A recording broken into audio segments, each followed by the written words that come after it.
नमस्कार शेतकरी मित्रांनो अरबी समुद्रामध्ये जे लो प्रेशर बनलं आहे ते मालदीव बेटाच्याही खूप पलीकडे आहे। याचा फार तर फार केरळ आणि कर्नाटक पर्यंत मजल मारू शकतो। विशेषतः कोल्हापूर जिल्ह्यामध्ये सुद्धा या कालखंडामध्ये सांगली असेल, कोल्हापूर असेल, थोडंफार सोलापूरच्याही भागामध्ये ढगाळ वातावरण चांगल्या पद्धतीने होऊन किरकोळ थेंब देखील तुटू शकतात, मात्र मोठा काही अवकाळी पाऊस नाही। मित्रांनो, एक हाय प्रेशर प्रथमच रांची म्हणजे छत्तीसगड मार्गे बनत आहे। हाय प्रेशर जर बनत गेले सारखे तर पुन्हा एकदा WD धोका संभवू शकतो। मात्र ती अलर्ट, तो जोर, तो धोका आपण 27 तारखेला म्हणजे उद्याच्या लाईव्ह मध्ये घेऊ।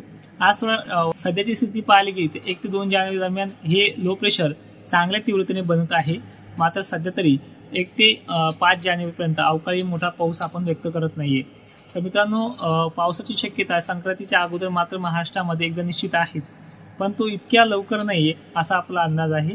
आणि विशेष म्हणजे ढगाळ वातावरण मात्र महाराष्ट्रामध्ये 2 जानेवारी किंवा 3 जानेवारीच्या कालखंडामध्ये होईल, पण मोठ्या प्रमाणात नाहीये, जास्त प्रमाणात नाहीये। खवल्याचा आभाळ, ढगाळ अंधारल्यासारखं विखुरल्यासारखं आभाळ देखील या कालखंडामध्ये होऊ शकतं। तर आपण काही जिल्ह्यांचे अपडेट देऊ शकतो।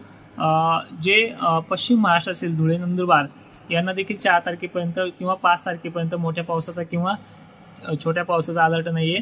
नागपूर, चंद्रपूर या भागामध्ये किरकोळ ढगाळ वातावरण, नागपूरच्या बाउंड्री लगतच्या भागामध्ये हलकीशी तुळे या कालखंडामध्ये पडू शकतात, मात्र मुसळधार, अतिमुसळधार देखील पाऊस या कालखंडात नाहीये। आणि